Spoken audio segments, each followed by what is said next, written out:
meninjau sawah sambil melipir, melihat kepiting jalannya pinggir-pinggir.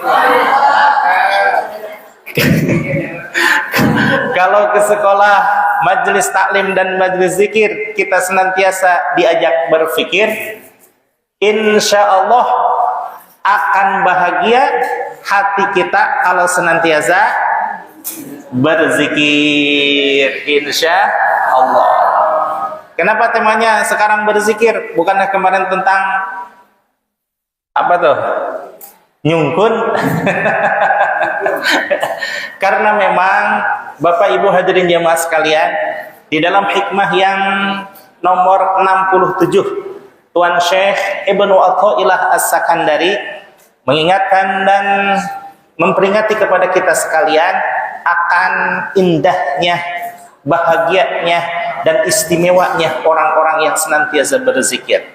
Salah satu dari untayan hikmah yang beliau ungkapkan di dalam Al-Hikam, yakni idza ra'aita, apabila engkau sekalian melihat abdan, kepada seseorang, kepada seorang hamba, kepada hamba-hamba Allah yang aqamahullahu ta'ala, yang diberikan anugerah oleh Allah Subhanahu wa ta'ala biwujudil aurat, dengan adanya zikir-zikir yang dia istiqomahkan, zikir-zikir yang dia laksanakan dengan penuh keikhlasan dan senantiasa konsisten waktunya di dalam berzikir, maka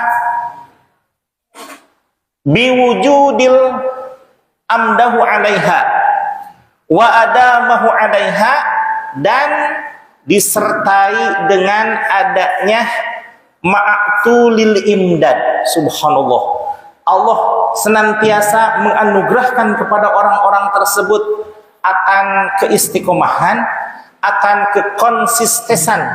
konsistenan di dalam melaksanakan zikir itu sendiri. Fala tahtaqiranna, subhanallah, maka fala tahtaqiranna, jangan engkau menganggap remeh. Kenapa? Orang yang senantiasa hadir di majlis taklim dan majlis zikir itu, ibarat kata majlis taklim dan majlis zikir, bandingannya tiada tanding dan tiada banding. Karena justru itulah majlis yang disenangi oleh Allah dan Rasulullah. Bukan karena gegap gempitanya, bukan karena mahalnya biaya, bukan karena semaraknya acara-acara dari mulai isuk jegur ke sore jeger ke peting jegir, bukan.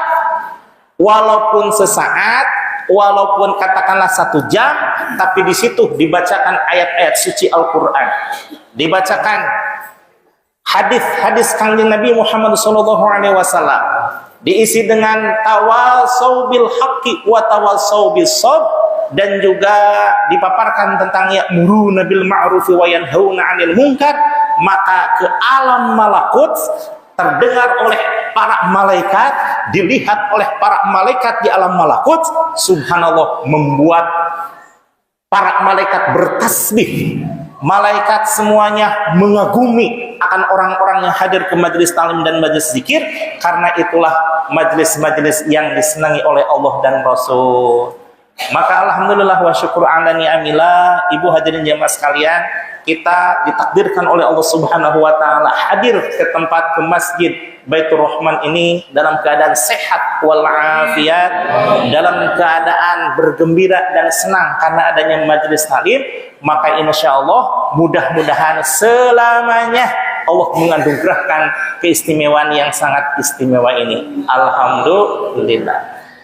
Maka para hadirin jamaah sekalian, ketika kita melihat banyak ayat-ayat Al-Quran, banyak hadis-hadis kanjeng Nabi, dan banyak makalah-makalah dari para ulama yang mengungkapkan keunggulan majlis taklim dan majlis zikir, maka subhanallah, kalau ibarat kata asa teka wadahan di mana, merasa penuh hati kita bergembira dengan adanya fadhiliyah dan siro asror yang Allah limpahkan ke majelis tersebut. Salah satunya satu hadis aja. Ketika kanjeng Nabi Muhammad SAW, hadisnya ada 3 nih, tapi banyak. Yang paling umum adalah tafakkaru sa'atan, berfikirnya kita sesaat. Sesaat itu satu ungkapan dalam kalimat bahasa Arab untuk menyatakan waktu yang sebentar. Sebentar itu bagaimana? Apakah 1 detik sebentar? Tidak. Sebentar. 1 menit, 1 jam, sebentar juga. Bahkan nih, subhanallah, kiai saya di Lirboyo, pangersa dengan Romo Kiai Haji Jazuli. Ketika beliau memulai membaca kitab pengajian umum di hadapan santri-santrinya, itu mulai jam 7. Jam 7 sampai beliau, karena kesehatannya sudah menurun, udah maklum udah sepuh. Kemudian lihat kitabnya pakai kaca pembesar. Ketika begini, loh, sudah adzan zuhur ya katanya. Allahu Akbar. Dari jam 7 sampai jam 12 tidak terasa itu. Padahal waktu santri mah ada yang udah ya begini. Udah yang cangkel, ada yang terus dan sebagainya. Tapi Kiai Jazuli, Masya Allah, baru juga duduk katanya. Perasaan seperti barusan pengajian dimulai, kok sekarang sudah zuhur lagi katanya. Padahal itu dari jam 7 sampai jam 12. Maka kalimat sa'atan itu mengungkapkan sebuah perasaan yang menganggap sebentar. Sama dengan kita ke majlis duha, walaupun katakanlah kurang lebih 1 jam, 1,5 jam lah ya, 1,5 jam kita hadir di majlis ini, tapi perasaan kita riang dan gembira, maka insya Allah tidak terasa ya. Nah, salah satunya ungkapan kanjeng Nabi Muhammad SAW, tafakkaru sa'atan khairum min ibadati sittina sanatan.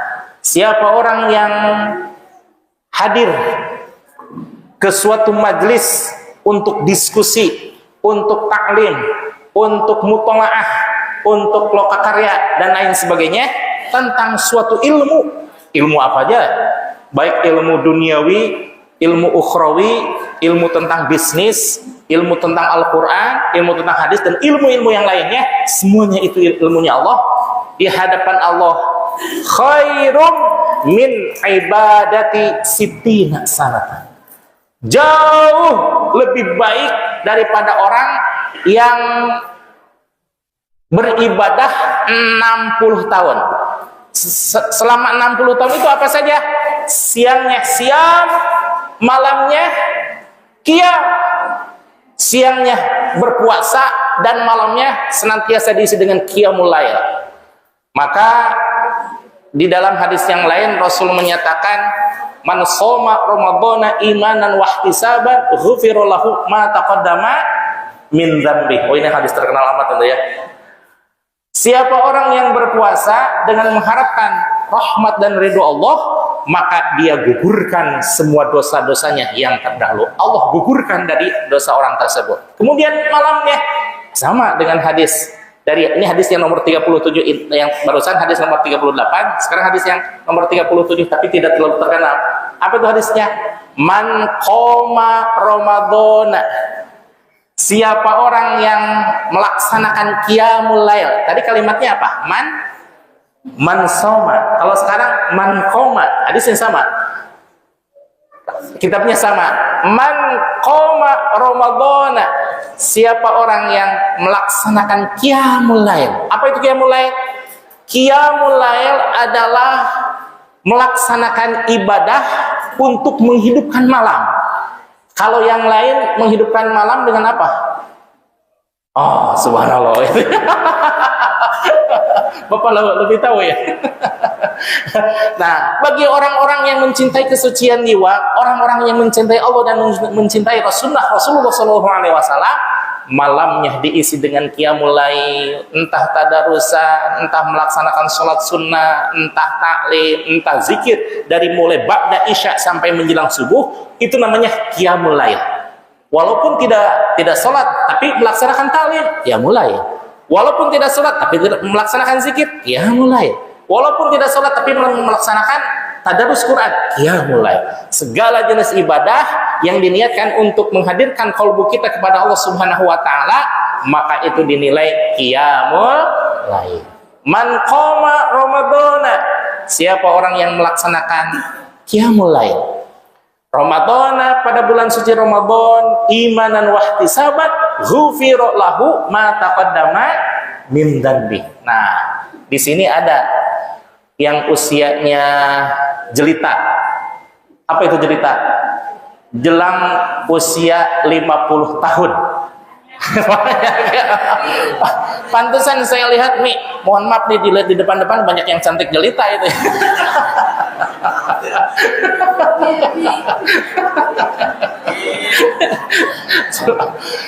Ibu, kira-kira perjalanan hidup ibu dari mulai dulu sampai sekarang kira-kira diisi dengan ibadah tidak? Semuanya?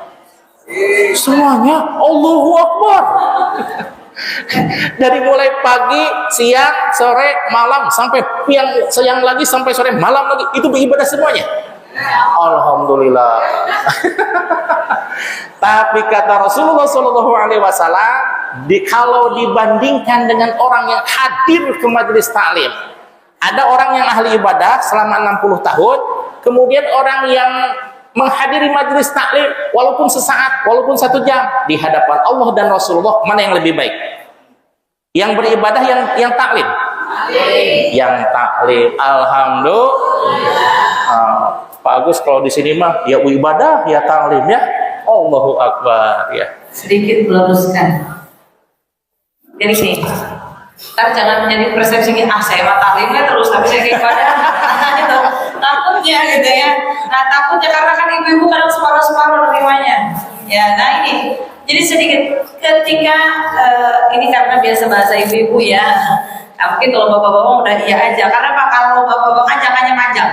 Ya, kalau ibu-ibu itu jangka yang ada di depan itu baru kita hadapi.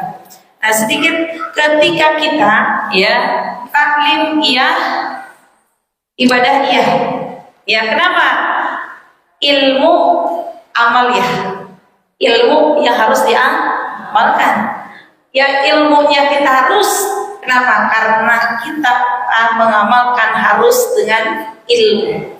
Jangan sampai kita ngaduk-duk wae hayu ya di sisuk jegur tadi sampai ke sore, sampai ke malam kita cari ilmu tapi tanpa ada pengamalan. Ya, makanya kenapa? Karena kita semuanya harus berlandaskan ilmu pengetahuan dan juga harus berbarengan dengan amaliyah. Kenapa? Karena kalau ilmunya banyak, amaliyahnya tidak ada, nah ini yang bahaya juga. Kenapa? Karena Allah melaknat ketika orang yang punya ilmu tanpa amal. Nauzubillahi min dzalik. Ya, maka kita mudah-mudahan di sini niat cari ilmu iya harus. Karena apa? Minal mahdi ilal lahdi, dari mulai buayan hingga usia goodbye. Kalau ibu sudah goodbye, sudah meninggal, nggak wajib cari ilmunya. Ya, tetapi ketika kita masih ada usia, ketika diri kita masih ada waktu, maka silakan cari ilmu dan kita berusaha untuk mengamalkannya, insya Allah. Tadi melanjutkan dari paparan Umi, bagaimana kata Rasulullah SAW tentang orang yang banyak ilmunya tapi tidak banyak amalnya. Bagaimana?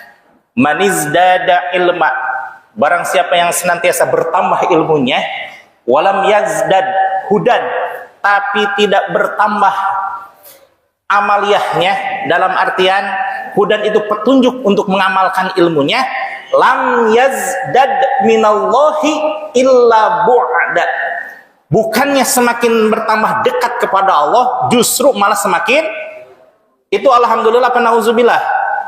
Nauzubillah.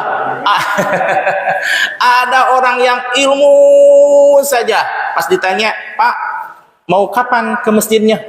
Saya sibuk dengan mencari ilmu. Tidak bisa ya. Karena itu termasuk ancaman dari Rasulullah Shallallahu Alaihi Wasallam. Belum lagi di dalam kitab Zubayd, wa kullu man bighairi ilmin ya'malu amaluhu mamaluhu mardudatun la tuqbalu. Kalau ini kebalikannya, sahajalma nu amal tejeng ilmuna amal nate ditolak diterima. Pada hulang-hulang semuanya nih. Hanya kakek aja yang paham ini.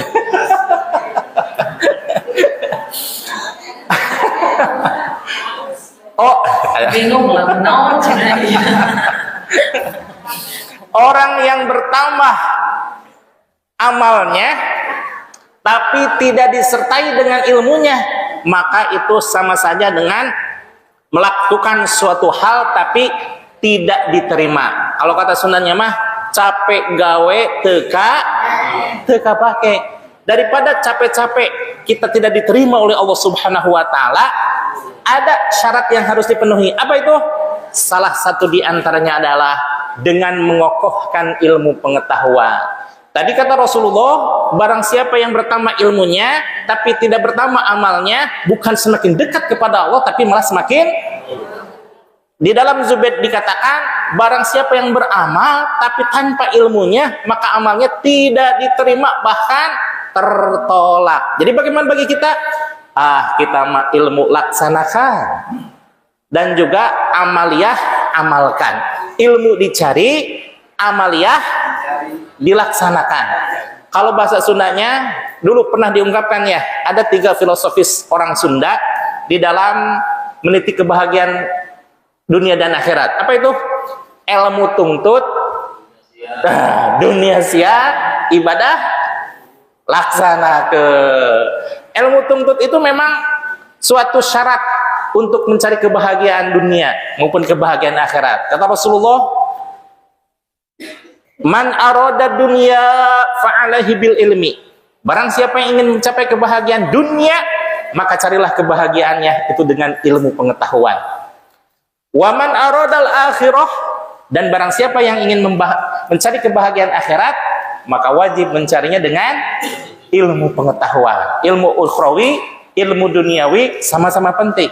Wa man aradahuma, dan barang siapa yang ingin mencari kebahagiaan dunia dan akhirat, tetap kuncinya adalah ilmu pengetahuan. Jadi ilmu tetap disiar, tetap dicari, dan ketika kita sudah mendapatkan suatu ilmu, maka mari kita amalkan sama-sama. Ungkapan dari Tuan Syekh tentang masalah zikir, yang itu falatah takirunna, amanah beliau, jangan pernah engkau meremehkannya. Maka mari sedikit bahas kita tentang zikir. Sebagaimana tadi diungkapkan oleh Umi, yaitu surah Al-A'raf ayat 191. Inna fi khalqis samawati wal ard wa ikhtilafil laili wan nahari la ayatil liulil albab. Sesungguhnya di dalam penciptaan langit dan bumi dan juga pergantian malam dan juga siang hari, la ayatin, itu ada peringatan, ada tanda-tanda kekuasaan Allah bagi siapa? Liulil albab, bagi orang yang termasuk ulul albab. Sedangkan ulul albab ini adalah salah satu dari makom tertinggi di hadapan Allah Subhanahu wa taala, karena dia menggabungkan antara unsur lahiriah dan unsur ruhaniyah. Zikir dan fikir berpadu di dalam seseorang yang termasuk ke dalam ulul albab. Lalu penjelasannya ada di dalam surah Al-A'raf ayat 192 selanjutnya. Apa itu yang dimaksud dengan ulul albab?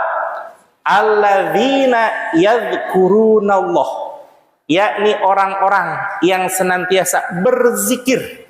Berzikir tadi diungkapkan bukan hanya mengucapkan subhanallah, bukan hanya mengucapkan alhamdulillah, bukan hanya mengucapkan Allahu Akbar, tidak berucap pun sama. Tapi kalau kolbunya being connected to Allah, ketika hati terkait kepada Allah, walaupun kita sedang menyaksikan kepiting jalannya minggir-minggir, tadi walaupun kita sedang ekspansi ke daerah luar daerah gitu ya, melihat kebun masya Allah luas, tapi mata memandang pohon-pohonan, kolbu ingat kepada Allah. Itulah yang disebut dengan zikir. Alladzina yadhkurunallaha, ialah orang-orang yang berzikir, orang yang mengingat Allah dalam bagaimana keadaannya? Qiyaman, dalam keadaan berdiri. Ini mah sudah kita pahami bersama, Bapak. Kemudian kalau kita kaget dengan sesuatu yang luar biasa, masya Allah, gitu kan ya, udah biasa ya. Kemudian kalau kita sedang duduk, katakanlah sedang nonton TV, ada bola, gol, alhamdulillah, gitu-gitu Pak.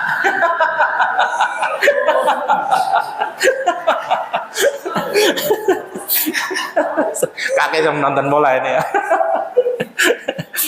Kesenangannya Manchester United. Dalam keadaan berdiri, kemudian dalam keadaan duduk, kita sudah terbiasa, sudah kita pahami bersama bahwa kita selaku kaum muslimin sudah terbiasalah mengucapkan subhanallah, alhamdulillah, astagfirullah, masya Allah, subhanallah, dan lain sebagainya.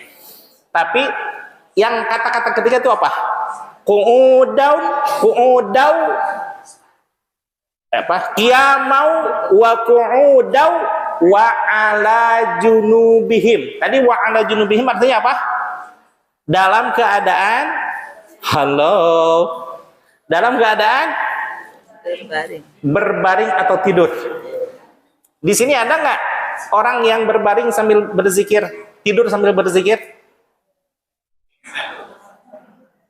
Ada tidak ini? Barangkali banyak, tapi banyak apa tidak? Mari kita bahas bersama ya. Tadi dikatakan berzikir itu harus bagaimana? Bagai zikir kathiran apa qasiran? Qalilan. Kasiran apa qalilan? Banyak apa sedikit? Banyak. Tapi kalau seandainya siang digunakan untuk melakukan aktivitas pekerjaan, malamnya untuk tidur, lalu bagaimana waktu untuk zikir? Apakah kita tidak bisa melaksanakan perintah Allah? Khususnya di dalam masalah tentang keadaan tidur. Dalam keadaan posisi tidur, itu ada dua kunci nih. Ada dua kunci yang mohon maaf ya, saya dapatkan jawaban ini padahal sudah lama menelaah ayat tentang zikir tersebut. Alhamdulillah ketemu-ketemunya waktu saya mondok di Tasikmalaya. Jadi kata guru saya, pertama, kalau seandainya ini yang umum dulu, ini yang umum. Kalau seandainya zikir tidur seseorang ingin dinilai tidur ibadah oleh Allah Subhanahu wa taala, maka caranya bagaimana? Bagaimana caranya? Sebelumnya, ya, alangkah bagusnya kalau sebelum tidur itu memiliki dalam keadaan posisi suci batiniah lahiriah kita dengan adanya wudu, insya Allah suci dari hadas kecil. Maka alangkah lebih baiknya lagi sebelum tidur itu melaksanakan sholat, atau taruhlah lagi capek-capeknya gitu ya, maka usahakan sebelum terlelap tidur kita membaca atau mengungkapkan kalbu kita dengan zikrullah. Mau baca Al-Quran, mau baca hafalan Al-Quran, atau yang minimalnya zikir tentang yang paling pendek gitu. Zikir yang paling pendek apa itu? Allah, Allah, Allah. Cuma berhubung itu adalah zikir khofi, bagi yang sudah ditalkin maka khofinya hidupkan, bibirnya atupkan. Tok tok tok tok tok tok. Itu apa-apa? Tok tok tok tok tok tok, bukan TikTok, bukan. Tapi itu adalah zikir Allah. Allah, Allah. Sampai ibu Allah, Allah. Baru juga 3 kali, ya. 3 kali sudah lap, ditidurkan oleh Allah. Bangun-bangun katakanlah setengah 4 atau jam 3 atau jam 4. Korea ibu. Ibu ketika katakan jam 9 sampai jam 4 lah katakan ya. Berapa ribu yang ibu bisa zikirkan dalam waktu yang panjang itu? Wallahu alam ya. Di sekolah dipimpin oleh Ustadz Acep itu 1,5 jam zikirnya hampir kurang lebih 5.000 zikir la ilaha illallah. Ini zikir Allah, Allah, Allah, Allah, kan lebih pendek ya, lebih singkat. Maka katakanlah dari jam 9 sampai jam 4, oh wallahu alam lah berapa ribunya ya, ada 80.000 mungkin ya, wallahu alam. Nah, di hadapan Allah kalau ibu tertidur manakala ibu sedang zikir, maka tidurnya ibu dinilai zikrullah. Bagaimana? Tidurnya dinilai zikrullah. Walaupun tadi sebelum zikir berapa kali zikirnya ibu? 3 kali, tidak masalah zikirnya 3 kali, tidak masalah ibu hitungan kecil di hadapan Allah. Yang penting sebelum zikir, aktivitas terakhir menjelang tidur itu adalah zikir, maka ketika tidur itu dinilai sedang zikir. Alhamdulillah. Yang kedua, subhanallah ya. Ini dari Kiai Haji Tuan Guru Datuk Muhammad Zuki Asy-Syuja, wakil talqin dari Malaysia, Sabah, Malaysia. Waktu itu saya sedang ngobrol sama beliau di perjalanan mobil. Beliau biasa ngobrol. Mad, katanya, saya baru pertama kali menemukan hadis yang betul-betul nyata di hadapan saya, dibuktikan oleh Allah Subhanahu wa taala, bahwa hadis itulah dari sekian banyak hadis yang istimewa, yang melekat di dalam ingatan saya, justru hadis itu. Hadis yang mana Tuan Guru? Saya bilang, hadis Kangjeng Nabi yang menyatakan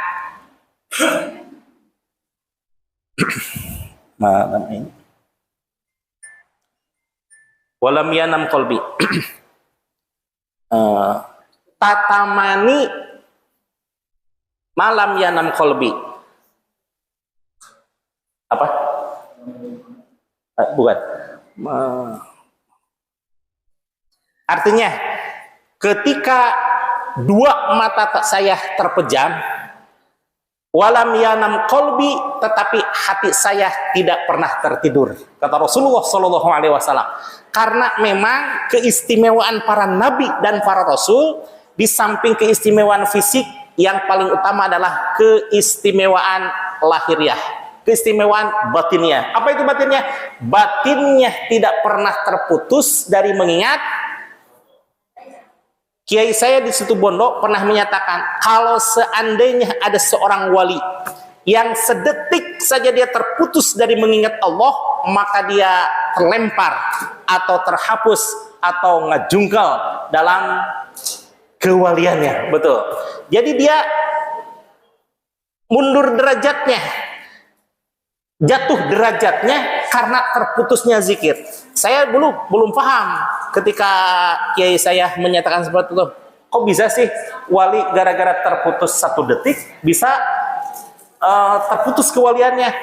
Barulah ketika Kiai Zuki menyatakan sekitar tahun 2016 menyatakan bahwa ketika Rasulullah SAW mengatakan ainaini tatamani, ainaini tatamani, 2 mata saya terpejam ketika saya sedang tidur, karena memang itu a'radul basyariyah, sifat-sifat kemanusiaan. Rasul makan, Rasul tidur, Rasul istirahat, dan Rasul pun tidur.